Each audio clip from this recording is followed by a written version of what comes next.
Good morning all of you. आज हम spectroscopy की नेक्स्ट क्लास शुरू करने जा रहे हैं। लास्ट क्लास में हमने क्या पढ़ा था कि जो आपका एनर्जी का स्प्लिटिंग है या फिर डेल्टा ई जो है वो किस चीज का फंक्शन होता है। एक होता है गायरोमैग्नेटिक रेशो का, ठीक है, गायरोमैग्नेटिक अनुपात का, जो किसका रेशो होता है, मैग्नेटिक मोमेंट और एंगुलर मोमेंटम का, ठीक है। इसका होता है चुंबकीय आघूर्ण और कोणीय संवेग का अनुपात होता है क्या, आपका गायरोमैग्नेटिक रेशो, ठीक है। और ये एनर्जी किसका फंक्शन होती है, जो आप इंटेंसिटी यूज करते हो मैग्नेटिक फील्ड की, उसका ये फंक्शन होता है, ठीक है। इसी के साथ हम आगे एक और पढ़ेंगे कि ये जो आपका मैग्नेटिक फील्ड है ये जो है ये किस पे डिपेंड करता है, 1 माइनस सिग्मा पर। और ये जो सिग्मा है यहाँ पर ये क्या होता है, शील्डिंग, ठीक है, शील्डिंग या जिसे हम क्या कहते हैं, परिरक्षण, ठीक है। ये बाद में पढ़ेंगे कि ये शील्डिंग या परिरक्षण क्या है, इसका क्या इफेक्ट आने वाला है, ठीक है। आज का हमारा क्या है कि जो आपका एनर्जी का डिफरेंस आता है जिसकी वजह से हमें पीक मिलती है या स्पेक्ट्रम मिलता है, वो जो है वो किसका फंक्शन होता है, दो चीजों का। कौन कौन सी, एक होती है गामा जो कि क्या है, गायरोमैग्नेटिक रेशो है।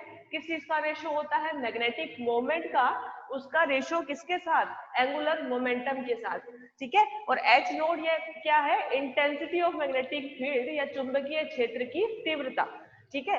इसके अलावा हमने देखा कि ये जो डेल्टा ई है वो एक और चीज का फंक्शन होता है, h/2 पाई, या फिर जिसे हम h कट से लिखते हैं, ठीक है, इस चीज का ये फंक्शन होता है। तो ये जो डेल्टा ई है ये क्या होता है, ये एच न्यू के इक्वल होता है कि हम कितनी फ्रीक्वेंसी प्रोवाइड करवाते हैं किसी भी मॉलिक्यूल को। जो आप रेडिएशंस बाहर से डालते हो उसकी फ्रीक्वेंसी क्या है ये हम पहले से फिक्स रखते हैं, ठीक है। तो ये जो वैल्यू है ये डिपेंड करती है किस किस पर, h/2 पाई के ऊपर, गामा यानी गायरोमैग्नेटिक रेशो के ऊपर, और मैग्नेटिक फील्ड की इंटेंसिटी के ऊपर, ठीक है। तो आपकी फ्रीक्वेंसी यहाँ पे क्या हो जाएगी, गामा h0/2 पाई, ठीक है। यानी ये जो फ्रीक्वेंसी है जो हम रेडियो वेव्स डालते हैं एनएमआर स्पेक्ट्रोस्कोपी के अंदर, वो किस किस चीज पर डिपेंड करती है, इन गामा और एच नोट दो चीजों के ऊपर डिपेंड करती है। अब इसमें आपको, जैसे किसी ने हाइड्रोजन एनएमआर किया, ठीक है, तो हाइड्रोजन एनएमआर के अंदर हमने क्या किया, प्रैक्टिकली चेक किया कि हम कितनी इंटेंसिटी का मैग्नेटिक फील्ड यूज करें, जिसके लिए हमें फ्रीक्वेंसी की कितनी रिक्वायरमेंट होती है कि आप जो रेडियो वेव्स यूज कर रहे हो वो कितनी फ्रीक्वेंसी की हम यूज करें, ठीक है। तो अगर आप जैसे मान लो कि मैग्नेटिक फील्ड की इंटेंसिटी या तीव्रता जो है वो यूज कर रहे हो 10,000 गोस की, ठीक है, इसका क्या है, यूनिट क्या है, गोस। 10,000 गोस की अगर आप मैग्नेटिक फील्ड की इंटेंसिटी यूज कर रहे हो तो आपको हाइड्रोजन एनएमआर के लिए ये जो फ्रीक्वेंसी यूज करनी पड़ेगी वो होती है 42.6 मेगाहर्ट्ज की, ठीक है। ये प्रैक्टिकली प्रूवन है, इसलिए आपको क्या करना है, इसे याद करना है कि अगर हम क्या करें, इंटेंसिटी या एच नोट जो है वो 10,000 गोस का यूज करते हैं, तो हमें फ्रीक्वेंसी, रेडियो वेव की फ्रीक्वेंसी उस प्रैक्टिकल के लिए या उस मॉलिक्यूल की एनएमआर स्टडी के लिए 42.6 मेगाहर्ट्ज की यूज करेंगे, ठीक है। अगर हम इसे क्या कर दें 14,100, ठीक है, अगर ये इंटेंसिटी यूज करते हैं हम एच नोट की, ठीक है, तो हमें यहाँ पर लगाना पड़ता है फ्रीक्वेंसी कितनी, 60 मेगाहर्ट्ज। इसके अलावा जैसे जैसे हम इंटेंसिटी बढ़ाते जाएंगे मैग्नेटिक फील्ड की, वैसे वैसे हमें ये जो रेडियो वेव्स डालते हैं मॉलिक्यूल के ऊपर उसकी फ्रीक्वेंसी भी हमें क्या करनी पड़ेगी, बढ़ानी पड़ेगी। लेकिन जो हमारे इंस्ट्रूमेंट्स होते हैं एनएमआर के लिए वो इतने ज्यादा सेंसिटिव नहीं होते हैं इससे ज्यादा फ्रीक्वेंसी को यूज करने के लिए, ठीक है। तो हम क्या करते हैं, मैक्सिमम इन दो फ्रीक्वेंसी को ही यूज करते हैं हाइड्रोजन एनएमआर के अंदर, ठीक है। या तो हम 42.6, जनरली क्या यूज किया जाता है कि 42.6 मेगाहर्ट्ज की फ्रीक्वेंसी को यूज किया जाता है, किसके लिए, हाइड्रोजन एनएमआर के लिए, ठीक है। और उसके लिए इंटेंसिटी जो होती है मैग्नेटिक फील्ड की वो कितनी होती है, 10,000 गोस की होती है, ठीक है। और अगर हम 10,000 गोस की इंटेंसिटी यूज करते हैं, फ्रीक्वेंसी 42.6 मेगाहर्ट्ज होती है, तो हमारा ये जो डेल्टा ई की वैल्यू है, ये जो डेल्टा ई की वैल्यू है वो लगभग कितनी आती है, 5.72 इंटू 10⁻⁻6 किलो कैलोरी पर मोल आती है। ठीक है। अगर हम क्या करते हैं, 10,000 गोस की इंटेंसिटी यूज करते हैं, फ्रीक्वेंसी यूज करते हैं 42.6 मेगाहर्ट्ज की, तो हमारे पास जो डेल्टा ई की वैल्यू आती है वो कितनी आती है, 5.72 इंटू 10⁻⁻6 किलो कैलोरी पर मोल के इक्वल आती है। ठीक है। ये आपको याद करना है कि कितनी इंटेंसिटी का हम मैग्नेटिक फील्ड यूज करें तो उसके लिए हमें रेडियो वेव्स की फ्रीक्वेंसी कितनी लेनी पड़ेगी, किस एनएमआर के लिए। अगर हाइड्रोजन एनएमआर की बात करते हो तो 10,000 गोस के लिए हमें 42.6 मेगाहर्ट्ज यूज करना पड़ेगा, 14,100 गोस के लिए हमें 60 मेगाहर्ट्ज यूज करना पड़ेगा। ठीक है। अगर हम बात करें कार्बन एनएमआर की, ठीक है, कार्बन एनएमआर की अगर हम बात करते हैं तो ये जो सेम 10,000 गोस की इंटेंसिटी अगर यूज करते हैं तो उसके लिए हमें सिर्फ 10.7 मेगाहर्ट्ज यूज करना पड़ता है। कार्बन जो एनएमआर होता है वो बहुत कम फ्रीक्वेंसी या बहुत कम एनर्जी की रेडिएशन पर ही हमें स्पेक्ट्रम दे देता है। कितनी, 10.7 मेगाहर्ट्ज के ऊपर ये हमें फ्रीक्वेंसी दे देगा या सिग्नल दे देगा। ठीक है। और अगर हम बात करें फ्लोरीन की, तो फ्लोरीन जो होता है वो लगभग हाइड्रोजन के इक्वल ही होता है। अगर हम फ्लोरीन एनएमआर कर रहे हैं और इसके अंदर अगर हम 10,000 गोस की मैग्नेटिक फील्ड की इंटेंसिटी ले रहे हैं तो इसके लिए जो हमारी फ्रीक्वेंसी होती है वो लगभग 40 मेगाहर्ट्ज की हम यूज करते हैं। ठीक है।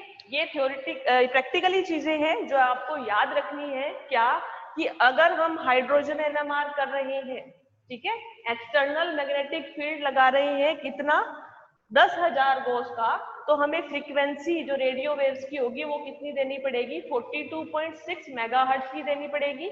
अगर हम यूज कर रहे हैं 14,100 गोस की तो हमें 60 मेगाहर्ट्ज की देनी पड़ेगी हाइड्रोजन एनएमआर के अंदर। अगर हम कार्बन एनएमआर यूज कर रहे हैं तो 10,000 गोस की इंटेंसिटी पर हमें 10.7 मेगाहर्ट्ज की ही रेडियो वेव की फ्रीक्वेंसी देनी पड़ेगी, उसी पे ही हमें स्पेक्ट्रम मिल जाएगा। अगर हम फ्लोरीन एनएमआर कर रहे हैं तो 10,000 गोस पर हमें क्या करना पड़ेगा, 40 मेगाहर्ट्ज की फ्रीक्वेंसी देनी पड़ेगी स्पेक्ट्रम देखने के लिए।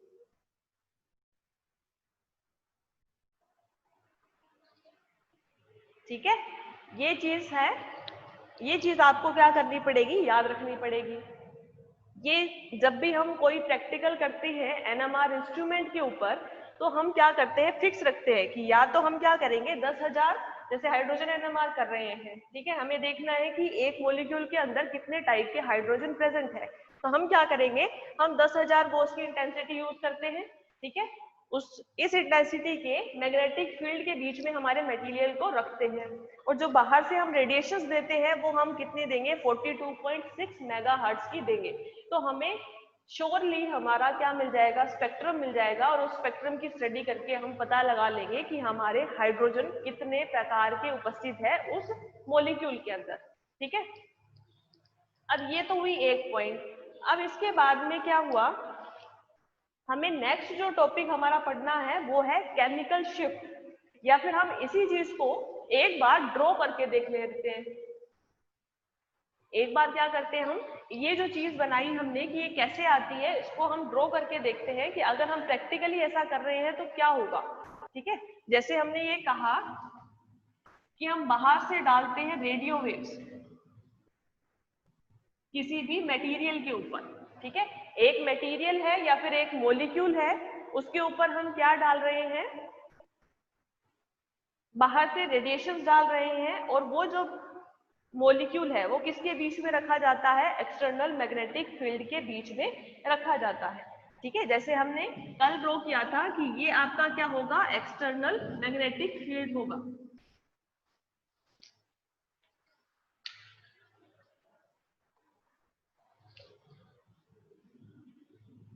ये क्या होगा आपका एक्सटर्नल मैग्नेटिक फील्ड, यानी हमने बाहर से क्या लगाया, एक चुंबक लिया, उसके बीच में हमारे मटेरियल को रखा। ठीक है। मटेरियल को रखने का मतलब क्या है कि उसके अंदर बहुत सारे एटम हैं, बहुत सारे न्यूक्लियस है। हम क्या करते हैं, सिर्फ एक ही न्यूक्लियस को कंसीडर करके चलते हैं, ठीक है। यहाँ पर ये एक नहीं है, बहुत ज्यादा है, अवोगाड्रो नंबर होता है यहाँ पे, ठीक है। तो आप क्या करते हो, अगर हम प्रैक्टिकली इसको शो कर रहे हैं, ड्रॉ कर रहे हैं, तो हम सिर्फ एक मॉलिक्यूल को लेके चेक करेंगे, ठीक है। तो इसमें क्या होगा कि जब हमने एक्सटर्नल मैग्नेटिक फील्ड लगाया, मतलब हमने क्या किया, अगर हाइड्रोजन एनएमआर कर रहे हैं तो हमने 10,000 गॉस का फील्ड लगा दिया यहाँ पे, ठीक है। तो ये क्या होगा, ये यहाँ पे रोटेट कर रहा था, जिसका मैग्नेटिक फील्ड की डायरेक्शन ये थी। जब हमने ये एक्सटर्नल मैग्नेटिक फील्ड लगाया तो ये क्या करेगा, ये रोटेट करेगा, ठीक है, और ये अलाइन होने की कोशिश करेगा कहाँ पे, इस एक्सटर्नल मैग्नेटिक फील्ड की डायरेक्शन के अंदर, ठीक है। फिर हम क्या करेंगे, बाहर से क्या डालेंगे, रेडिएशंस डालेंगे। अब ये जो रेडिएशंस डालेंगे, ये हम कितने डालेंगे, 42.6 मेगाहर्ट्ज फ्रीक्वेंसी की डालेंगे, ठीक है। और ये जो हमने लगाया, ये एच नोड हमने क्या लगाया, 10,000 गॉस का लगाया, ठीक है। इससे क्या होगा, इससे आपका ये जो मॉलिक्यूल है, इसका जो स्पिन था, जो प्लस हाफ था पहले, यानी ये क्या था, ये इसकी डायरेक्शन में था मैग्नेटिक फील्ड की, एक्सटर्नल मैग्नेटिक फील्ड की। जब हमने रेडिएशन लगाया तो ये क्या हो जाएगा, झट से इसके अपोजिट डायरेक्शन में आ जाएगा, ठीक है। जब इसकी अपोजिट डायरेक्शन में आएगा तो इसकी जो स्पिन होगी वो क्या हो जाएगी, माइनस हाफ हो जाएगी। जहां पर स्पिन ये प्लस हाफ से माइनस हाफ हुई, वहीं पे हमारा क्या आ जाएगा, एक डेल्टा ई का वैल्यू आ जाएगा, ठीक है। डेल्टा ई की कोई ना कोई वैल्यू आ जाएगी ओसी के साथ, ठीक है। जैसे ही क्या हुआ, ये प्लस हाफ से स्पिन जो है वो माइनस हाफ हुआ, जब हमने रेडिएशन डाला कितना, 42.6 मेगाहर्ट्ज का, तो हमारे यहाँ पर क्या मिल जाएगी, एक एनर्जी का सेपरेशन मिलेगा, ये डेल्टा ई। ये स्पिन है प्लस हाफ की, ये स्पिन है माइनस हाफ की, ठीक है, ये मिल जाएगा। और ये जो डेल्टा ई की वैल्यू है ये कितनी होगी, यहाँ पे 5.72 इंटू 10⁻⁻6 किलो कैलोरी पर मोल होगी, ठीक है। ये आपका डायग्राम होगा कि आपका हाइड्रोजन एनएमआर किस तरह से वर्क करता है। हम क्या करते हैं, किसी भी मॉलिक्यूल को एक्सटर्नल मैग्नेटिक फील्ड के बीच में रखते हैं, ठीक है। अगर हम इंटेंसिटी लगा रहे हैं 10,000 गॉस की, ठीक है, यानी एच नोट की वैल्यू हमारी कितनी है, 10,000 गॉस है, तो जब हम ये लगाते हैं तो ये जो मॉलिक्यूल है ये क्या होगा, ये अलाइन हो जाएगा इसकी डायरेक्शन में, यानी यहाँ पर इसकी स्पिन क्या होगी, प्लस हाफ होगी। फिर हम क्या करते हैं, उसके ऊपर डालते हैं रेडिएशंस। रेडिएशन अगर हम डाल रहे हैं 42.6 मेगाहर्ट्ज की, तो ये क्या करेगा, इस स्पिन को क्या कर देगा, अपोजिट कर देगा, और ये आपका क्या हो जाएगा, स्पिन माइनस हाफ हो जाएगा, ठीक है। जब ये प्लस हाफ से माइनस हाफ स्पिन हुआ तो यहाँ पर क्या होता है, एनर्जी का डिफरेंस आ जाता है, डेल्टा ई की कुछ ना कुछ वैल्यू आ जाती है, जो क्या होती है, लगभग 5.72 इंटू 10⁻⁻6 किलो कैलोरी पर मोल होती है।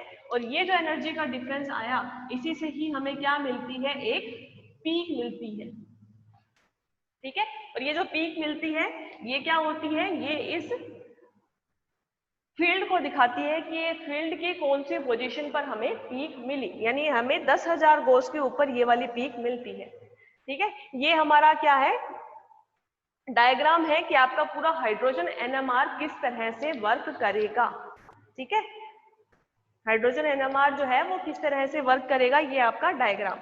अब इसके बाद में क्या चीज आती है, ये सारा आपका क्या था, थ्योरेटिकल पोर्शन था कि आप जब भी एनएमआर स्पेक्ट्रोस्कोपी को परफॉर्म करते हो तब क्या होता है, ठीक है। ये सारा क्या था, थ्योरेटिकल था। एनएमआर स्पेक्ट्रोस्कोपी को जब भी हमें परफॉर्म करना होता है तो हमें प्रिंसिपल क्या लेना पड़ता है, फील्ड की इंटेंसिटी क्या लेनी पड़ती है, फ्रीक्वेंसी रेडियो वेव्स की क्या लेनी पड़ती है, उससे एनर्जी का डिफरेंस कितना आता है, उससे हमें स्पेक्ट्रम मिलता है, और इस स्पेक्ट्रम को हम स्टडी करके ये पता लगाते हैं कि हमारे मॉलिक्यूल के अंदर कितने तरह के हाइड्रोजन प्रेजेंट है, ठीक है। अब आता है क्या कि जब हमें स्पेक्ट्रम मिला तो स्पेक्ट्रम के अंदर सिर्फ एक पीक नहीं मिलती, हमें क्या मिलती है, एक से ज्यादा पीक्स मिलती है, ठीक है।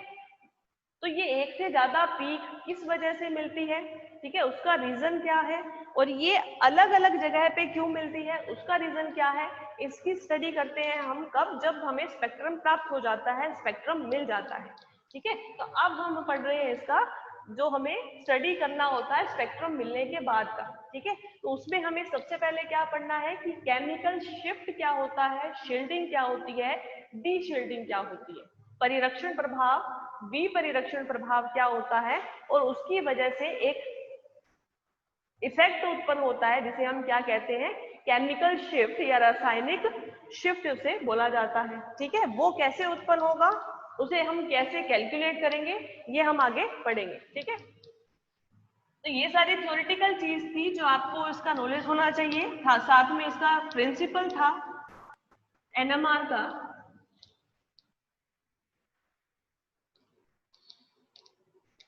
ठीक है। अब नेक्स्ट जो टॉपिक है हमारा वो क्या है, केमिकल शिफ्ट या फिर जिसे हम क्या कहते हैं, रासायनिक कृति।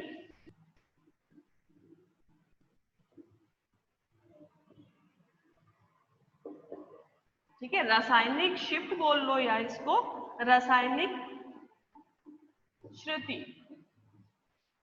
ठीक है। केमिकल शिफ्ट पढ़ने से पहले आपको एक चीज ये पता होनी चाहिए कि शील्डिंग क्या होती है, यानी परिरक्षण प्रभाव क्या होता है, और डी शील्डिंग क्या होती है, विपरिरक्षण प्रभाव क्या होता है। अच्छा, आपने फर्स्ट ईयर के अंदर जब भी पीरियोडिक टेबल पढ़ी थी तो उसके अंदर आपने पढ़ा होगा शील्डिंग इफेक्ट या परिरक्षण का प्रभाव। क्या होता है कि अगर हम कोई मॉलिक्यूल लेते हैं, ठीक है, कोई भी एक एटम है, एटम के अंदर क्या होता है, बीच में एक नाभिक होता है, उसके चारों तरफ क्या होते हैं, इलेक्ट्रॉन होते हैं जो क्या करते हैं, रोटेट करते हैं इस नाभिक के चारों तरफ, ठीक है। तो इसमें होता क्या है,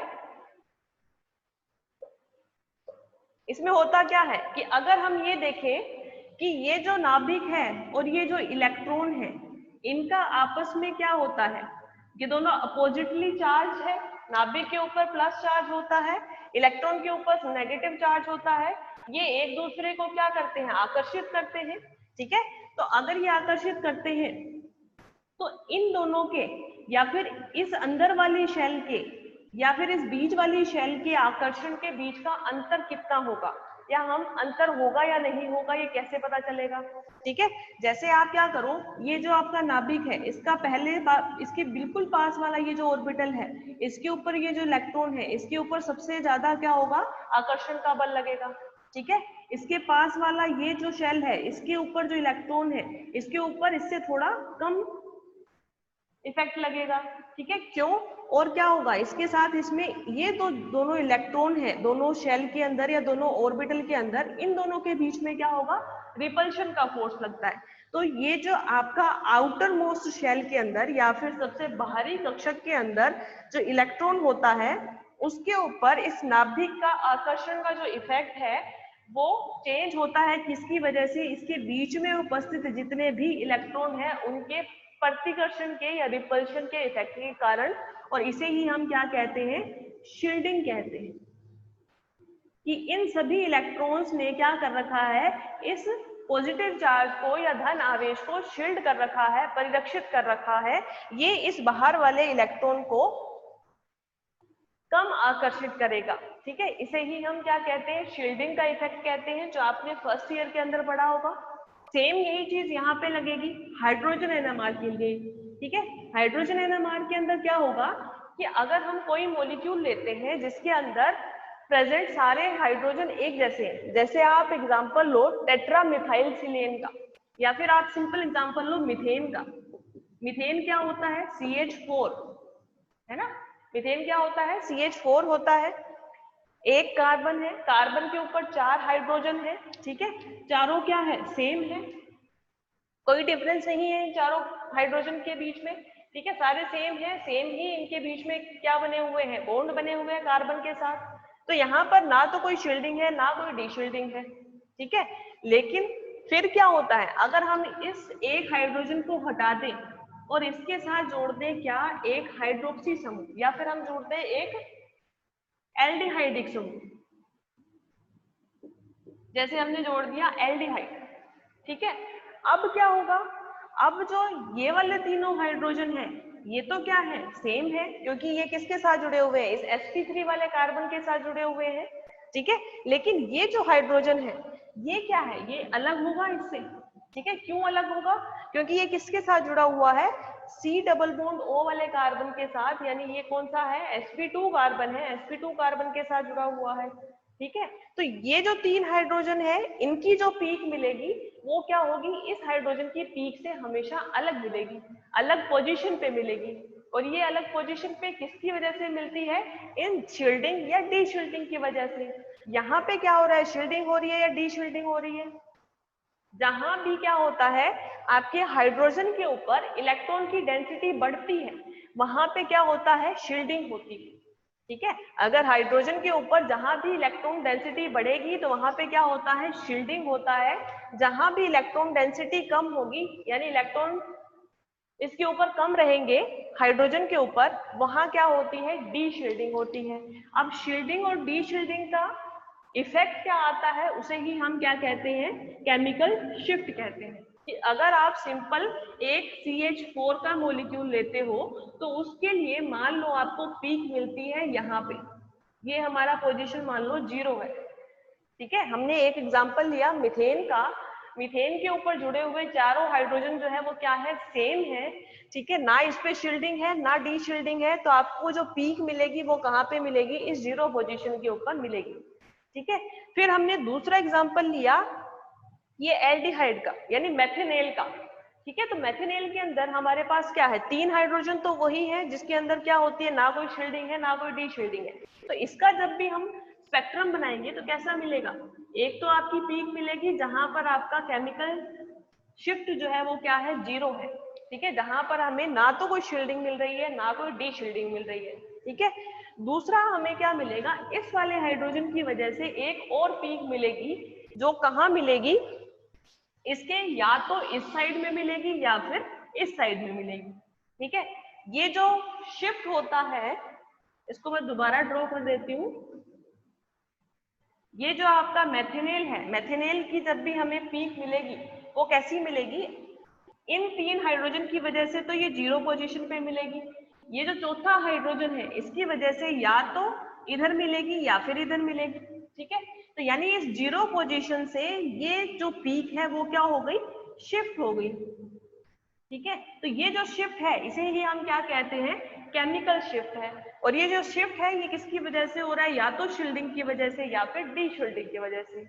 अब शील्डिंग क्या होता है, जो क्या कर दे, प्रोटॉन के ऊपर इलेक्ट्रॉन की डेंसिटी को बढ़ा दे, ठीक है। शील्डिंग क्या होता है, जो प्रोटॉन के ऊपर डेंसिटी को बढ़ा दे। और डी शील्डिंग या अनशील्डिंग जिसे हम कहते हैं वो क्या करेगा, प्रोटॉन के ऊपर या हाइड्रोजन के ऊपर इलेक्ट्रॉन की डेंसिटी को या इलेक्ट्रॉन के घनत्व को कम कर देगा, ठीक है। डिटेल में पढ़ेंगे ये हम, मैं एक बार मैंने आपको शॉर्ट में पढ़ाया है कि शील्डिंग डी शील्डिंग क्या होती है, ठीक है, इसका इफेक्ट क्या पड़ता है, और केमिकल शिफ्ट इसका इफेक्ट क्या किसके रूप में आता है, केमिकल शिफ्ट के रूप में आता है। और केमिकल शिफ्ट को हम किससे रिप्रेजेंट करते हैं, डेल्टा के साथ रिप्रेजेंट करते हैं, ठीक है। अब देखो कि शील्डिंग क्या होती है, शील्डिंग वाले का एग्जाम्पल क्या है।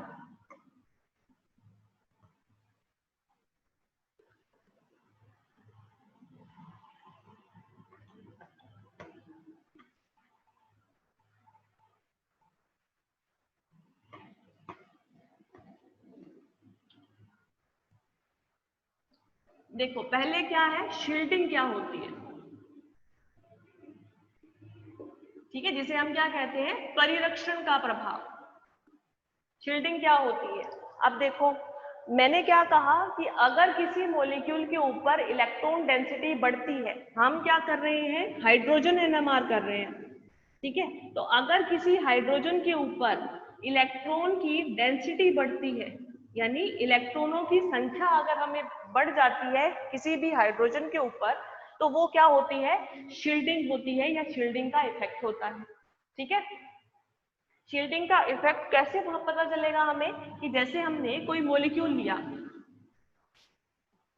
ठीक है, और इसके दोनों तरफ हमने क्या लगा दिया, ये मैग्नेटिक फील्ड लगा दिया, ये क्या है हमारा एक्सटर्नल मैग्नेटिक फील्ड है, ठीक है। ये मॉलिक्यूल जो है इसकी वजह से, खुद की वजह से भी क्या होगा, मैग्नेटिक फील्ड होगा। ठीक है, तो यहाँ पर ये जो एक्सटर्नल मैग्नेटिक फील्ड है इसकी वजह से ये जो बल रेखाएं होती है, चुंबकीय बल रेखाएं, मैग्नेटिक फोर्स लाइन जो होती है वो कहाँ से कहाँ की तरफ जाएगी, इधर से इधर की तरफ जाएगी, ऐसे। ठीक है, इस तरफ जाएगी। अब अगर हम ऐसा कोई मॉलिक्यूल ले रहे हैं जिसकी वजह से, इस मॉलिक्यूल की वजह से अगर ये जो आपका एक्सटर्नल मैग्नेटिक फील्ड है इसकी डायरेक्शन के अपोजिट डायरेक्शन में अगर इसका मैग्नेटिक फील्ड आता है तो ये क्या करता है, डी शील्डिंग करता है, यानी इसके ऊपर इलेक्ट्रॉनों की क्या करता है, कमी करता है। लेकिन अगर हम ऐसा कोई मॉलिक्यूल लें जो कि हाइड्रोजन के ऊपर इलेक्ट्रॉन डेंसिटी को बढ़ाता हो, यानी इसी की डायरेक्शन के अंदर अगर ये अपना खुद का मैग्नेटिक फील्ड भी दे तो ये क्या होता है, इस मॉलिक्यूल के ऊपर शील्डिंग होती है। ठीक है, यानी एक्सटर्नल मैग्नेटिक फील्ड है इसी डायरेक्शन में है, और ये जो अंदर का मॉलिक्यूल है ये भी क्या कर रहा है, इसी डायरेक्शन के अंदर अपना मैग्नेटिक फील्ड दे रहा है, यानी मैग्नेटिक फील्ड का टोटल जो अमाउंट है वो क्या हो जाएगा, बढ़ जाएगा। जब टोटल अमाउंट बढ़ जाएगा तो वहां पे क्या होता है, शील्डिंग का, परिरक्षण का प्रभाव लगता है, और जब परिरक्षण का प्रभाव लगता है तो ये जो आपका स्पेक्ट्रम है वो क्या हो जाता है, अप फील्ड में शिफ्ट हो जाता है। ठीक है, अप फील्ड का मतलब क्या है कि आपने ये कोई स्पेक्ट्रम बनाया, ठीक है, तो ये क्या जीरो लेवल पे बना। ठीक है, इससे क्या होगा, ज्यादा इंटेंसिटी वाला ये तो होगा अप फील्ड, और ये कम इंटेंसिटी वाला ये होगा डाउन फील्ड। ठीक है, जब इलेक्ट्रॉन डेंसिटी किसी मॉलिक्यूल पे बढ़ती है तो होगा अप फील्ड। ठीक है, तो यहाँ पे क्या होती है, शील्डिंग। शील्डिंग जब भी होगी, इलेक्ट्रॉन डेंसिटी बढ़ेगी, अप फील्ड पर हमें सिग्नल मिलेगा। अगर डाउन फील्ड है, ठीक है, तो ये डाउन फील्ड किसकी वजह से मिलता है, डी शील्डिंग की वजह से मिलता है। और डी शील्डिंग का मतलब क्या है कि इलेक्ट्रॉन डेंसिटी किसी मॉलिक्यूल के ऊपर कम हो रही है। ठीक है, तो हमें क्या करना है, चेक करना है कि अगर किसी मॉलिक्यूल पर इलेक्ट्रॉन डेंसिटी कम हो रही है तो मतलब डी शील्डिंग है। डी शील्डिंग का मतलब कि डाउन फील्ड पर हमें हमारा स्पेक्ट्रम मिलेगा। डाउन फील्ड का मतलब क्या है कि ये जो आपका स्टैंडर्ड था इससे हमेशा पीछे की तरफ आपका स्पेक्ट्रम मिलेगा। ठीक है, अगर किसी मॉलिक्यूल के ऊपर इलेक्ट्रॉन डेंसिटी बढ़ रही है मतलब हमें हमारा स्पेक्ट्रम शील्डिंग की वजह से मिल रहा है, यानी अप फील्ड में मिलेगा, यानी इस जीरो से बाद में मिलेगा।